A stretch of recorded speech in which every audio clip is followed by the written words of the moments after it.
Well, thank you very much. And I'd like to ask Caroline, who's become very famous, big star, and she has a person who's a colleague of hers, a friend of hers, and that she has a lot of respect for, who comes from the area and knows exactly what's happening. Caroline, could I ask you to say a few words? Yes, sir. Here we have Hariana, who is from the continent of Africa. She's been a reporter here in the United States for many years, and she has a story to share with the press, with the media, and with these two fantastic leaders who have joined you today. So, Hariana, please. Why don't you come up here and talk so they can see? Sure.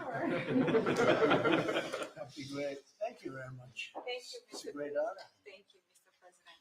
So as Caroline has mentioned, President, first of all, I want to let you know that I'm the only African reporter accredited here at the White House and I Wow. cover for the entire continent. So I just arrived from Congo, Democratic Republic of the Congo, Right. yesterday. I went to see firsthand how the people is feeling and the president's message, President Felix Tshisekedi, about this upcoming peace deal. And let me tell you firsthand what I witnessed myself. I spoke with the people on the street. I spoke with youth. They know your name. They know that a president named President Trump is working hard to finally bring peace to the country. I saw hope. They have hope now for a better day in Congo. They see what you're doing as a future, better future for Congo.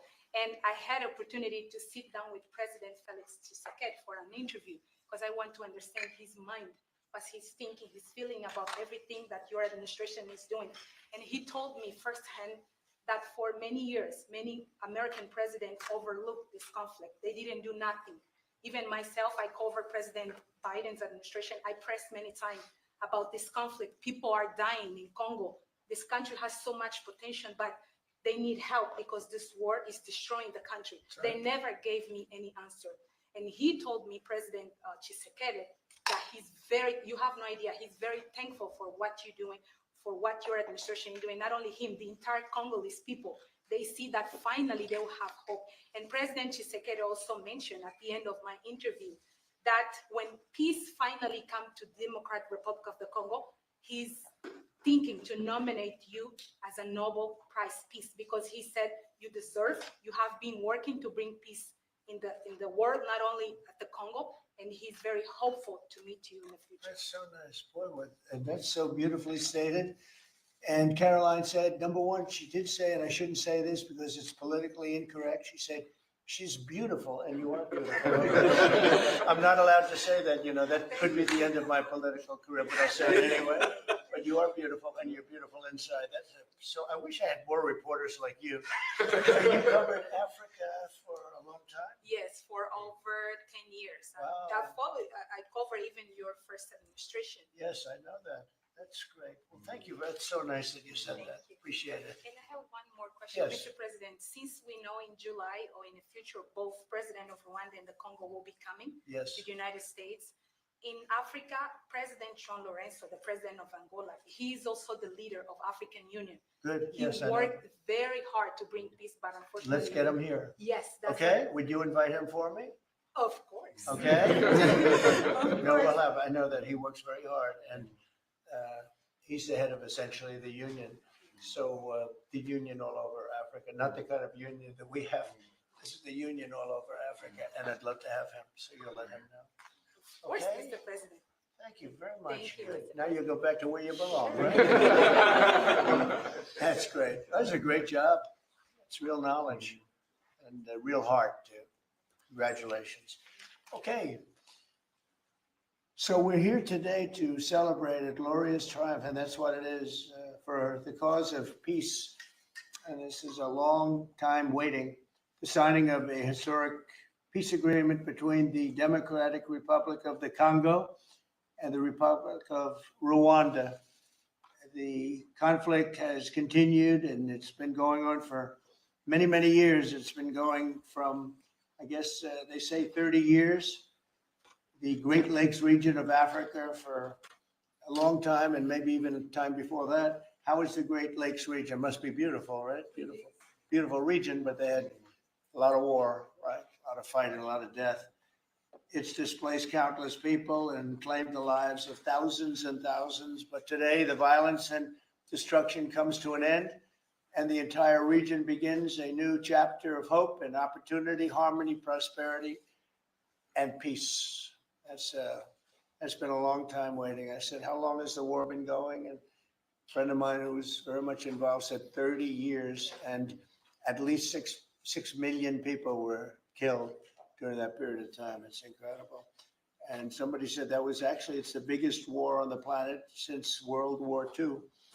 So it's a shame, but we're going to bring it to an end. I want to express my gratitude and congratulations to the representatives of the Democratic Republic of the Congo and the Republic of Rwanda, who signed this pivotal agreement a short time ago.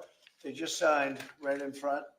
And let me also thank Secretary of State Marco Rubio, who has worked very hard on this subject, and we've worked on it together, for his outstanding leadership, as well as Senior Advisor for African and Africa Affairs, Mossad Boulos, who's, as you know, spends a lot of his time in Africa, and he's very comfortable there. I said, were you at all uncomfortable with all of the turmoil and all of the killing? And he said, no, I wasn't uncomfortable. And that's what you need. You need somebody that's going to be able to get. So, Mossad, I want to thank you very much for the job you've done. Amazing guy, actually. I also want to thank African Union, Qatar, Togo, for working closely with the United States. And I know Qatar was really working hard, and African Union, we just spoke about that. And I look forward to having them representatives here when we do the official meeting, and that'll be sometime in July. And we look forward to it. And you better be here covering it, okay? We're not going to send anybody else covering it but you. But this is a tremendous breakthrough. In a few short months, we've now achieved peace between India and Pakistan, Israel and Iran, and the DRC and Rwanda, and a couple of others also. Serbia, they were getting ready to go to war with a group I won't even mention because it didn't happen. We were able to stop it. But I have a friend in Serbia, and they said we're going to go to war again. And I won't mention that it's Kosovo, but it's Kosovo. But they were going to have a big time war, and we stopped it. We stopped it because of trade. They want to trade with the United States. I said, we don't trade with people that go to war. And we said that also with, if you take a look at Pakistan and India, it was great. They have two great leaders, and they were able to stop. They were in the midst of a big fight, I guess everybody saw, and it was going to get very bad. And they are nuclear nations, very powerful nuclear nations. In the months and years ahead, my administration will continue to work closely with all of the parties in this deal and ensure the agreements are fully taken care of. And you're going to do what's in the agreement. We'll say you better do what's in that agreement, right? Because if somebody fails to do that, bad things happen. But I have a feeling that after 30 years, I think after 30 years, you're all set. I think both of you have said that's enough, right? That's enough. Yeah. That's enough. You've seen it all. So this is a wonderful day. It's a great day. We've had some tremendous success. It's been a great week between just coming back from a very successful trip. NATO's really pulled together. They have. They're going to spend over $1 trillion a year. Nobody expected a thing like that to happen. And we had the war. As you know, we call it the 12-day war. It was exactly a 12-day war. And we ended up with no nuclear weapons. That's what we wanted. They were just absolutely blown to pieces, those 3 sites. And there's no nuclear weapons. And hopefully there can be a lot of healing. And the healing is starting. And it's been a really pretty amazing week. And this is one that I really look forward to. This was set up a few weeks ago. And it was something that I really look forward to. If we can do this, and we do that because we have a certain competence that's good, we're able to get people to be peaceful. I think we can do war better than anybody, but we don't want to. And we have the greatest military in the world. They showed that in Iran. Those pilots, they flew for 36 hours. And think of that, and they hit their target. The size of this desk, half the size of this desk, from about 52,000 feet in the dark of night with no moon, 0 moon. They wanted it that way. Can you believe it? And they hit, every missile hit exactly half the size of this beautiful Resolute desk. We don't want to talk about it when it comes to rockets hitting it, but half the size of this. And they hit dead center from tremendous heights, going at tremendous speeds. It's amazing. Nobody could do a thing like that. Nobody has that weaponry, and nobody could do a thing like that. So we had a very busy and successful week. And in addition to that, our economy is doing great, setting records with the economy, and a lot of other good things happening. But this is about Congo and Rwanda. And I'd like to ask, if I might, would you say a few words before we introduce our guests, please? Sure. Thank you, Mr. President. Yes. So under your leadership, Mr. President, and the full support of Secretary Rubio and the entire team at the State Department, we engaged with the two parties in early April. And within 3 weeks, they signed the Declaration of Principles. And now within about 2 months from that, we have signed today the final, this is actually the final peace agreement. You know, many people were wondering if this is preliminary. No, this is the actual final peace agreement that they've signed today. You've also expressed interest in inviting the heads of states to the White House for a signing ceremony. So there will be some other additional agreements that will be signed. In addition to this, which will become known as the Washington Accord with regards to the Great Lakes region. That's great. There are some Why economic... not the Trump Accord? I'm only kidding. With the headlines. No, I think that's a great name, Washington Accord. Beautiful. And there's an economic aspect as well that is extremely important for both countries. They have also worked, last week we finalized the regional economic integration framework, which both countries will be signing at the White House here during that ceremony. And That's going to be a great ceremony. Absolutely. Right? We're going to make that a great ceremony and bring other people that were involved, some other people. Besides the gentleman we talked about, who we know has worked so hard. If you think there are other people that are deserving, let us know. Okay? Sure. And there will be some bilateral agreements. We're negotiating a minerals deal with the DRC for critical minerals. Many American companies have shown interest in investing in the DRC, and these we're talking about long-term investments. Same thing with Rwanda. Many American companies have shown interest, and not only in mining, but also in the midstream and downstream, which will be the processing of minerals. We're also working and supporting the Lobito corridor, which will help building the infrastructure. Just 2 days ago, the United States signed and supported a project of $1.5 billion for electric transmission from Angola to the DRC. And there are many other projects of that nature lined up. So we will be, under the leadership, Mr. President, will be working with the two countries very closely and with the support of Qatar to make sure that this agreement is implemented. And a lot of our companies are in both of these countries now, especially since we've been getting along so well. It's probably the way we were brought together. And we have a lot of our big companies are there, between rare earth and all of the other things that they do in Africa, which is very greatly expanding, especially in these two countries. You have earth, they consider it to be about the best in the world, actually, I've heard. So we're doing a lot of different things, and it's all going to bring everybody together. That's how this all began, I guess. But the big thing is, the big thing for me is really only one thing, and that's getting a peace treaty with two countries that have been fighting for 30 years. And I want to thank you all. Will, if you could, Yes, sir. you could bring the letters over. Of course, sir. So in front of you, as you said, sir, these are the actual agreements that were signed respectively by the foreign ministers of the Democratic Republic of Congo and Rwanda earlier today, witnessed by Secretary Rubio.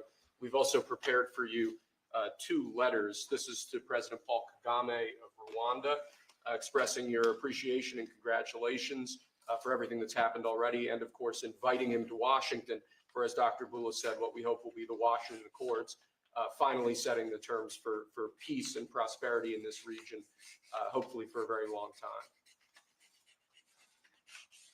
That's great. That's beautiful. Very important. We're going to put a picture in there, right? As soon as this is over, they're going to put, we have a fast-moving photographer, Dan. He's going to put a nice picture of us here. Okay. That's, And And this is a letter to President Chikisade of the Democratic Republic of Congo, again, congratulating him on settling this long-running war and inviting him to Washington, D.C. for the final conclusion of the agreement, hopefully soon. That's great.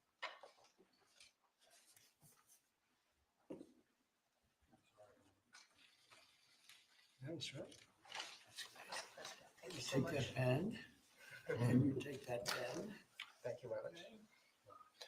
So I'd like to ask JD to say a few words, our great Vice President, and then Marco. And go ahead. Great. Well, first, let me welcome the foreign ministers of Rwanda and Congo. It's great to have you in the Oval Office. And second, let me say congratulations to the President, Secretary Rubio, and the entire team. I think for the people of these two countries, they should know that the United States is committed to the pathway of peace. But to my fellow Americans, this is really a celebratory moment. This is a big moment for our country because under the President's leadership, we've taken what was 30 years of killing and war, the worst war in terms of death count since World War II, and now we're on a pathway to peace. And so if I think about what I know about these two countries, for 30 years, pretty much the entire time that I can remember these two countries being in the news, much of the story has been about them fighting one another, about them killing one another. And now we can look forward to a future where my children will look at this moment as the beginning of a new story, a story of prosperity and of peace. So thanks to the President, congratulations to the entire team, and to my fellow Americans. We should all be really proud because it's amazing what active presidential leadership can accomplish when it's geared towards peace and prosperity. And that's what we have in the Oval Office right now. So great job, sir. Thank you very much, JD and Marco. And then we're going to ask the two principals to speak. Yes, sir. Mr. President, first of all, thank you. When I first came on this job a few months ago, you made it very clear that what the priority of this administration under your leadership is going to be the pursuit of peace. And from day one, whether it's been in Ukraine and Russia, whether it's been Pakistan, India, whether it's been Iran and Israel, and in the continent of Africa, your priority's been on peace. And today we see this come to fruition. It's sad. Wars get a lot more attention than peace. But peace is harder than war, a lot harder. And I want to congratulate both of the leaders here and their respective presidents for choosing the harder path, which is often peace, than the easier path, which sometimes is war, as costly and as bloody as it may be. And I echo the Vice President's statements, and that is that Americans should be very proud that the number one voice for peace in the world today is our president, your president. And so thank you, President Trump. And I want to, again, recognize Dr. Boulos and the work he's put into this from day one. He's really put a lot of time and effort, and as our friends from the respective countries can share with us. And last point, I do want to thank, you've done this already, but the African Union, Togo, and Qatar, who have been extraordinary partners and whose help we're going to need to continue to receive in order to bring all this to fruition. So congratulations to both of you. Thank you, Mr. President. Thank you. Great job you've done. Do you want to start? Either way, would you like to start? Ladies first, maybe. Okay. Thank you so much. Thank you Again, very much. thank you so much, Mr. President, for having us here. I think I can summarize my contribution in 3 main points. First of all, thank you and congratulations indeed for this remarkable milestone, which is putting an end to 30 years of conflict and of suffering, and which is redefining the perspectives that millions of Congolese and of citizens of the greater Great Lakes region will have. The second point is stay committed, stay on board. We need the United States to make sure that this agreement holds and that you hold us accountable. And the third point is, if you stay on board, I think there are so many perspectives that we can transform our partnerships to, and that can usher in an era of prosperity, of growth, and of shared bilateral relationships that go well beyond the challenges that we've shared together, and that can at least, or finally, focus on the potential and of the wealth that we can share. So again, our heartfelt gratitude to you on my behalf, but more importantly, on behalf of the people of the Democratic Republic of Congo. Thank you so much. Beautifully spoken, and I look forward to seeing your leader. They will, highly respected person, as you know, Indeed. highly respected all over the world, but in Africa in particular. So sometime in July, we'll do something, big ceremony. We look forward to it. Thank you so very much. much. Please. Thank you very much, Mr. President. This is indeed a historical day because it's the signing of a peace agreement between Congo and Rwanda to end a conflict that has been going on for 30 years. And there has been many mediation, facilitation in the past, but none of them succeeded. And we believe that it's because of your leadership and your steadfast commitment to this process, with also a new approach of economic integration, regional economic integration, which is important to allow Rwanda and DRC working together, because this is a very rich region with cross-border trade, with minerals, with natural wealth. So with the US standing side by side with Rwanda and DRC, we believe that we will achieve a long-time peace. And we also believe that, as my colleague from DRC stated, it's important for the United States to stay committed, because today we signed, but now we need to implement what we have signed in order to open this new era you were talking about of prosperity, so that we can reap the economic dividend of peace. So for this economic integration framework to be implemented, it's important for the US to accompany the parties to implement what we have signed, because in the past we have signed so many agreements that were not implemented. And we are really, we believe that with your leadership, with the involvement of the United States administration, we will reach that goal. So thank you very much, Mr. President. Well, this will happen, definitely. I can reach over. Do you want to just press them over to me? Let me have them. And I just wanted to give you each. These are your signed agreements. And we'll make sure that you follow through. We'll make sure you follow through. We'll make sure that you follow through. Okay, that's for you.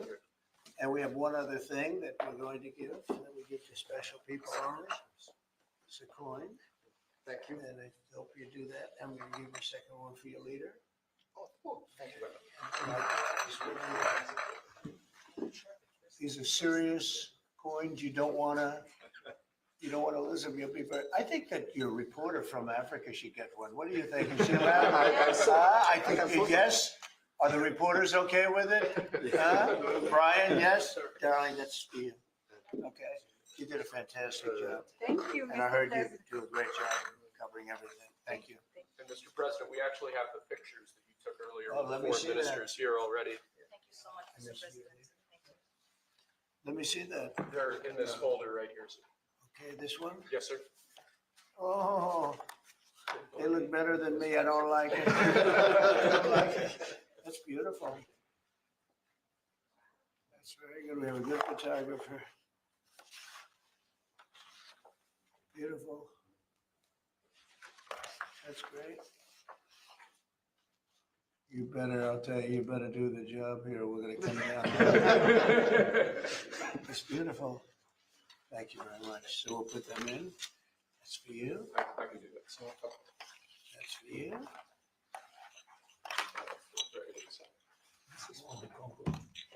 What is it?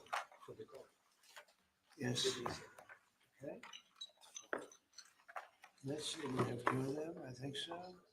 He wouldn't give us one, he would have made a big mistake. Isn't that nice? That's for you. That's for you. Thank you, Mr. President. Thank you very much. And you're all set, and this is for you. You're gonna Yes, get thank you. this. Good. Might as well hold it. Thank you so Thank much. you very much. Good luck. Thank you. Do you have any questions? Yes, No, no, not Canada. This is about Canada. Why not? Why not This Canada, is by the way? about- Why? I mean, Because this is about a different subject but right you're now. ending all This is right now actually a much more important subject.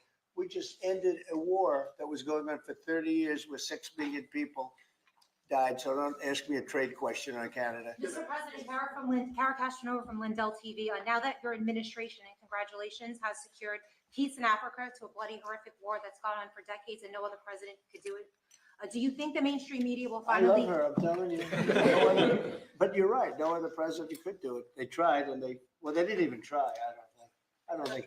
I actually don't think they tried. Do you think Biden tried? He didn't know he was alive. Do you think the go mainstream ahead. media will finally give you credit where credit is due? No, the media will never give me credit. But the people give me credit, that's why I'm here. The people didn't give me, that's why we're here in a landslide. We got all 7 states, we won the popular vote. So the media won't give me credit, but the people give me credit, that's more important to me. Mr. President, you're going to go down as a peacemaker. You're also going to go down with the president who had 0 border crossings in May. You secured the border most than anybody has ever done. But I don't know if you know this, you're on track right now to have the lowest murder rate in history in this country. And I think a lot largely go to the fact we closed down the border. But do you want to comment on that? You might go down as the lowest murder rate in U.S. history, President Trump. I saw that the other day, and that's an honor. I mean, and that's really even better because, you know, we've taken a lot of illegals into the country through the Biden administration that are murderers, 11,888 to be exact. And many of them are now gone. We got rid of them, back where they belong. But so it's a great honor. You know, if you took that out, the numbers would be even better. They've created a lot of problems. You truth socialed earlier about getting money to the air traffic controllers, the big, beautiful bill, which hopefully, praise God, we get this thing signed. What does that mean to that industry that have been suffering the last couple of years, probably a decade of being underfunding, and how that changed the safety of air travel? Well, they've underfunded the airports for years, and I started the process of getting it completed in terms of the equipment necessary to land the planes, where the planes, like the helicopter accident with the plane, would have never happened if they had the right modern equipment. It would have been bells and whistles would have been going on all over the place. And I had that all set, but when I wasn't here, they totally dropped it. You had a terrible head of transportation. We have a very good one there, Sean Duffy. But you had Buttigieg, and he didn't know a damn thing. He'd ride to work on his bicycle. He didn't know what the hell was going on. He was terrible. So he totally dropped that. It was a project that should have happened, and I was all set. But we had a very sad experience with the voting. And so we didn't get to do that. But now I'm doing it, and we're going to have a great system. And it's funded partially by the bill. It's the initial funding is by the bill, and then it gets to be funded. The rest of it comes a little bit later as we build it out. But we're going to build out the best in the world. We have the best companies in the world. A couple of countries have very good systems. In fact, I noticed when I was landing, my pilot often would use the system of another country. And I said, what are you doing that for? He said, the United States system is so bad. So we have the best companies that do that in the world bidding. You have Raytheon, you have IBM, you have a lot of different companies bidding, and we'll get the best one, the best system for the best price. And they're going to go to town and give us a system that will be better than any other system in the world. And you won't have planes bunking into each other at 35,000 feet. On the subject of peace deals, how close are you and your administration to a deal in terms of Gaza ceasefire right now? Often asked, and I think it's close. I just spoke with some of the people involved. It's a terrible situation that's going Gaza. He's asking about, and we think within the next week we're going to get a ceasefire. And we're supplying, as you know, a lot of money and a lot of food to that area because we have to. I mean, you have to. We're in theory not involved in it, but we're involved because people are dying. And I look at those crowds of people that have no food, no anything, and you know we're the ones that are getting it there. Some of it's being taken by some bad people. You know, if you give it and you give it out, and they're supposed to be taking care of the people, and they end up stealing the food and selling it. But we have a pretty good system now. But so we're helping with that. You see the lines of people that just get one meal essentially. But it's too bad other countries aren't helping out. Nobody's helping out. We're doing that because I think we have to on a humanitarian basis. Like this, we didn't have to get involved in Africa, but we did because we thought it was. I mean, I've been reading, like JD said, he's, you know, from much of his life, he's been just seeing this about this brutal war. And it actually got a lot of publicity because of the level of brutality. Right? It was, nobody's ever seen anything like it. And to be involved in that, I mean, I consider this the most important of my conferences today. We just had a great Supreme Court victory today, and everybody would say that was big, but you know, we're talking about saving thousands and probably millions of lives here. This is more important than anything. So it's great, but we're working on Gaza, trying to get it taken care of. And again, you know, a lot of food has been sent there, and other countries throughout the world should be helping also. And on another conflict that I know you've been working on, sir, is it true that you have reached out with a letter to North Korea's Kim Jong-un? Well, if there is a conflict, I get along with him very, very well. and we'll get the conflict solved with North Korea. I've had a good relationship with Kim Jong-un, and I've gotten along with him really great. So we'll see what happens. But somebody's saying there's a potential conflict. I think we'll work it out if there is. It wouldn't involve us. But again, we're very far away from a lot of these places that we're solving problems with. But I enjoy doing it. I like doing it, and it's the right thing to do. And we have an ability to get it done. So we're solving things that we didn't have a lot to do. Serbia, Kosovo, I told you, we solved a potential disaster. I can tell you that some of the countries that you're not going to hear about, but some countries that were ready to go to war with their neighbor are not going to go to war with their neighbor. And that's a great thing. We have a number of them. But I'm very happy about India and Pakistan because they actually have nuclear weapons. You know, when you talk about Iran, they were trying to get it, but India has nuclear weapons. Pakistan has nuclear weapons, high-level nuclear weapons, both. And getting that solved was really great. We did it through trade, so it was a great thing. Mr. President, when it comes to nuclear weapons, Mr. President, are you concerned that the Iranians may have some enriched uranium at Pickaxe No. Mountain? The last thing they're thinking about right now is enriched uranium. They're not thinking about what they want to do is they want to get back to life, and they do want to meet me, and we'll do that quickly. We're going to do it quickly. We'll have a Is it this meeting morning soon. that they don't want to meet with the U.S.? Were they telling Well, you they something may- different in private? They may say that to you. Don't you think they want to meet me? Don't you think we have sanctions on there that they can't do anything? Wouldn't you think that they want to meet me? I mean, they're not stupid people, but they went through a lot and they suffered. And so did Israel. Israel suffered greatly. It was a nasty 12 days. And yeah, we'll see what happens. Mr. President, are you considering sending Patriot missiles to Ukraine? Have you made up your mind about that yet? Go ahead. Mr. President, there are a few unanswered questions that remain in this deal. For example, will This Rwandan deal? on this conflict?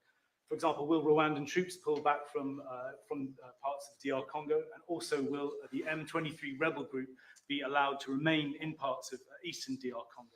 Do you have any answer to those Well, questions? let me ask you that question. You want to answer that one? It sounds like an interesting question for you. Go ahead. Thank you very much. In the agreement we signed, we have taken the concept of operation for the neutralization of the FDLR, which is a vicious genocidal movement, and the lifting of Rwandan defensive measures. So this was already signed last year in November. So we will implement it. This concept of operation to do both things, to neutralize this movement, which has been destabilizing Rwanda for many years, and to lift our defensive measures. As for the M23, in agreement also, we have decided to rely on the Doha talks because there are currently talks between the AFC M23 and the DRC government to have a peace deal also that will complement the Washington peace agreement. So both things are taken care of. Thank you. Mr. President, will the United States be enforcing this agreement or taking a We'll role be in it? working with them to get it enforced. They can enforce their own agreement, but we'll be putting a lot of pressure on to make sure it gets enforced. The two people in this room are very, very capable people, and they'll get it done. I think they'll get it done. They love their, one thing I learned very quickly is how much you love your country and you want to get it done. And they know it has to get done, otherwise bad things happen. But I think we're well beyond that. Other presidents should have done what I'm doing right now. They never did it. I don't think they ever tried. I don't think it's like they couldn't do it. I don't think they ever tried. And if they did, they wouldn't be able to do it anyway. On the Mr. President, President, if I, Yes. yes, thank you. Mr. President, can you share with us what can happen if one of the parts violate this peace agreement? Because we don't want war to come back to Well, DRC. I'd rather not say, I would just say that there are big penalties if they violate, and they're not going to, I don't think they will violate. I think they, but we have very severe penalties, financial and otherwise. Mr. President, We can circle back to your Truth Social post on Canada specifically. Why are you deciding to end trade talks with Canada, and what rate are you looking to set? So Canada, I put a charge on some of our companies, and Canada's been a very difficult country to deal with over the years. We hear Canada, we have a great relationship with the people of Canada, but it's been very difficult. And they put a charge, and they were a little bit early, we found out about it. So, and we have all the cards. We have every single one. We don't want to do anything bad, but they have, economically, we have such power over Canada. I'd rather not use it, but they did something with our tech companies today trying to copy Europe. They copied Europe. It's not going to work out well for Europe either. And it's not going to work out well for Canada. They were foolish to do it. So I said, we're going to stop all negotiations with Canada right now until they straighten out their act. Is there anything Canada can do to change your mind about this situation? No, they put a tax on companies that were American companies that they shouldn't, very severe tax. And yeah, I guess they could remove it. They will, but I don't really, it doesn't matter to me. We have all the cards. We have all the cards. We do a lot of business with Canada, but relatively little. They do most of their businesses with us. And when you have that circumstance, you treat people better. They've had farmers that are getting like 300, 400, 200% in tariffs. Nobody's ever seen anything like it. We have cases, you don't read this and the people don't report, but they charge us 400% on some dairy products, 400%. Nobody writes that.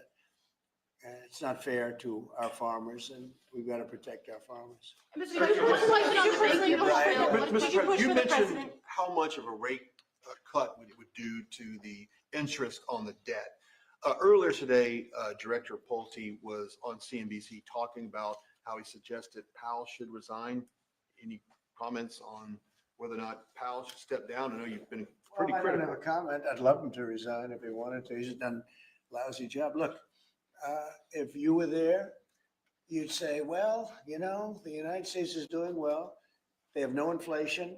And if they do get inflation in a year or two, we'll start raising the rates. We'll get rid of the inflation, and do other things.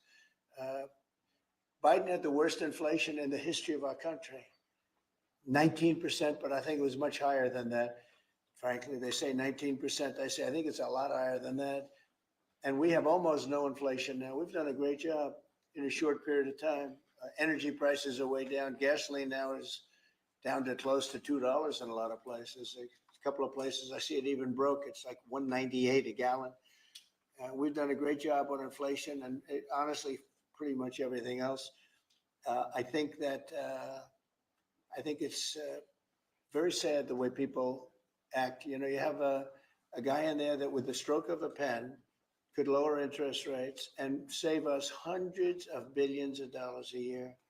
But he's a stupid person. It's very interesting. I'm not sure if he doesn't understand it, because you should be able to understand it. It's sort of 101 economics, but I'm not sure of that. But think of it, with the stroke of a pen, he talks about costs. We can save $600 billion, maybe even, these are nice numbers for you, right? $900 billion, $950 billion by lowering interest rates. And it's really just more of a paper movement. It's not like you're not cutting anything, you're not cutting jobs. It's just interest rates. And we're number 40 or 44, number 45. Some places that you wouldn't believe that, I don't want to be disparaging, but they pay a lower interest rate than the United States of America. And without us, everything blows up. We sort of control the world in that sense. But we have a guy that's just a stubborn mule and a stupid person that is making a big mistake. He's making a mistake. And it lasts for years, because when you do the debt, now I've instructed my people not to do any debt beyond 9 months or so. Get this guy out.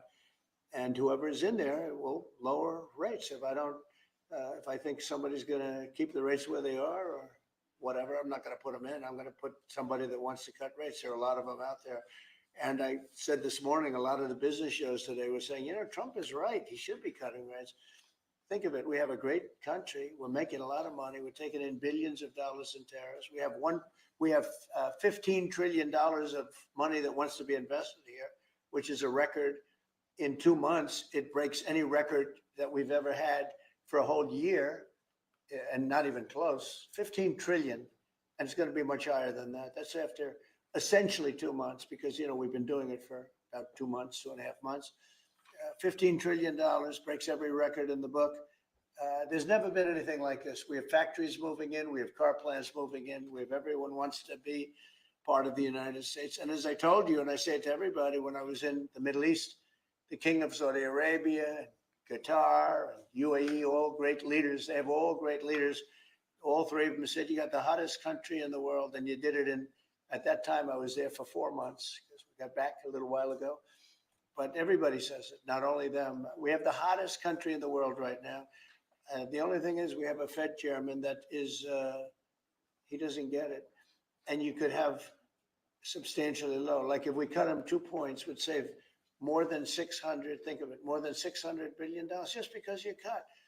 But you can't go out to the market and say, well, we have a guy that's got us at 4% or 4.5%, and we want to pay 2% or 1%. I think we should be paying 1% right now. And we're paying more because we have a guy who's, suffers from, I think, Trump derangement syndrome, if you want to know the truth. But he's not good for our country. Did you push for the president of UVA? No, Did you push for the not president? Not you. A related question on banking. There have been reports, Mr. President, that your administration is considering issuing an executive order about debanking, which is the practice of banks denying services based on people's political beliefs or industries such as crypto, people involved in that. Would you be open or interested to sign such an executive order targeting debanking, and what might Well, that I think look like? the debankers, I think that banks, I can tell you because I've been a victim myself, because of my politics, that big banks were very nasty to us.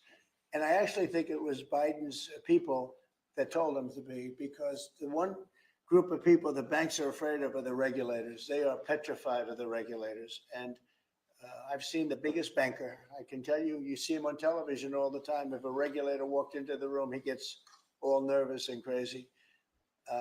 They're afraid of the regulators. And if the Biden people order the banks to be virtually closed, they can do anything they want. The regulators control the banks. It's not the president of the bank. The president of the bank is far less important to a bank than a regulator. And a regulator can put that bank out of business, just like bad prosecutors are very dangerous. We had a couple. I had deranged Jack Smith and some others. And we kicked their ass. But it was, it's a tough kind of a situation. Prosecutors are very dangerous. A great prosecutor is an amazing asset for a country. But a corrupt prosecutor, a bad prosecutor is very bad. Well, the regulators are the same thing. And when they tell the regulator to go and make life impossible for big banks or little banks, they really control it. So there is a lot of debanking, and they call it debanking, call it a lot of different names. Essentially, they make it impossible to do business. And those people are very bad and very dangerous, and they shouldn't be doing it. Mr.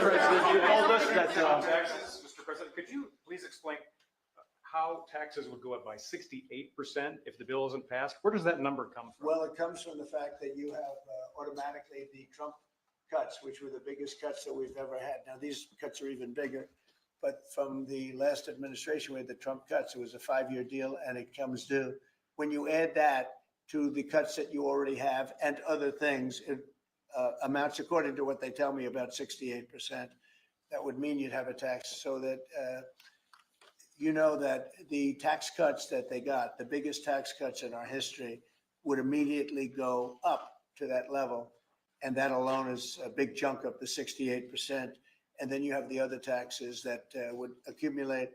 And they say that you'd have about a 68% tax increase. Sir, you said a moment ago that it won't work out very well for Europe on trade. Does that mean you want to cut off those negotiations as well and just tell them what they should No, be well, paying? they've been very tough. The European Union was formed in order to take advantage of the United States and trade. That was why they were formed. And they're nasty. They're very nasty. We have a good relationship. I'm dealing with Ursula right now and the group, but it's a very tough situation. They have been unbelievably bad to us. If you look at past precedents, they've treated them very badly.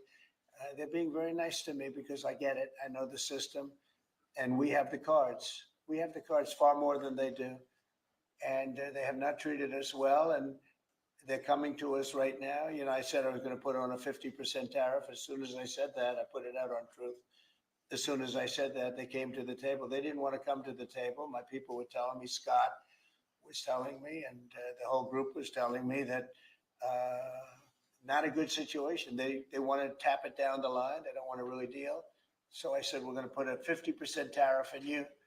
And Howard, as you know, was very much involved, Lutnick, Commerce. And he said, they don't want to talk. As soon as I put that on, I was getting calls from them like, can we meet tomorrow? And the problem is they have a lot of very unfair taxes.